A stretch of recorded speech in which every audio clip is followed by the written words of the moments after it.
বহরমপুর স্টেডিয়ামের পাশ থেকে বিপুল পরিমাণে আগ্নেয়াস্ত্র, ম্যাগাজিন, কার্তুজ ও জাল নোট সহ দুজনকে গ্রেফতার করল বহরমপুর থানার পুলিশ। পুলিশ সূত্রে জানা গেছে, গোপন সূত্রে খবর পেয়ে শুক্রবার সকালে বহরমপুর থানার পুলিশ বহরমপুর স্টেডিয়াম সংলগ্ন এলাকা থেকে দুজনকে গ্রেফতার করে।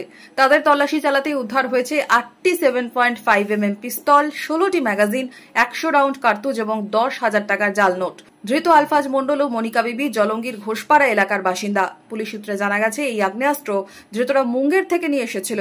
আজকে সকালে সোর্স ইনফরমেশন পেয়ে বেরামপুর থানা এবং এসওজি টিম জয়েন্ট রেড করে বেরামপুর স্টেডিয়াম থেকে দুইজনকে অ্যারেস্ট করেছে, যার নাম হচ্ছে আলফাজ মণ্ডল সন অফ মোজাম্মেল মণ্ডল, বাড়ি ঘোষপাড়া, থানা জলঙ্গি, মুর্শিদাবাদ, এবং মনিকা বিবি, ওয়াইফ অফ লেট নুরুল বিশ্বাস, বাড়ি ঘোষপাড়া, থানা জলঙ্গি, মুর্শিদাবাদ।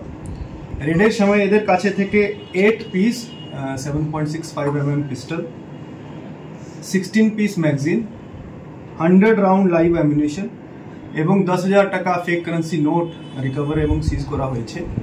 এই নিয়ে একটা স্পেসিফিক কেস রেজিস্টার করা হয়েছে বেরামপুর থানায়। এখন পর্যন্ত যেটা জানা গেছে, এরা মুঙ্গের থেকে আর্মস প্রকিউর করে ট্রেন ধরে ফারাক্কা আসলো, তারপর ফারাক্কা থেকে বেরামপুর বাস ধরে আসলো। এখানে বেরামপুর স্টেডিয়ামে রেড করে দুইজনকে ধরা হয়েছে। ফার্দার ইনভেস্টিগেশন এখন চলছে। কোথায় কাদের পাচার করা হচ্ছিল তা ধৃতদের জিজ্ঞাসাবাদ করে জানার চেষ্টা চালাচ্ছে পুলিশ। এদিনই ধৃতদের 10 দিনের হেফাজতে চেয়ে বহরমপুর সিজিএম কোর্টে পাঠায় পুলিশ।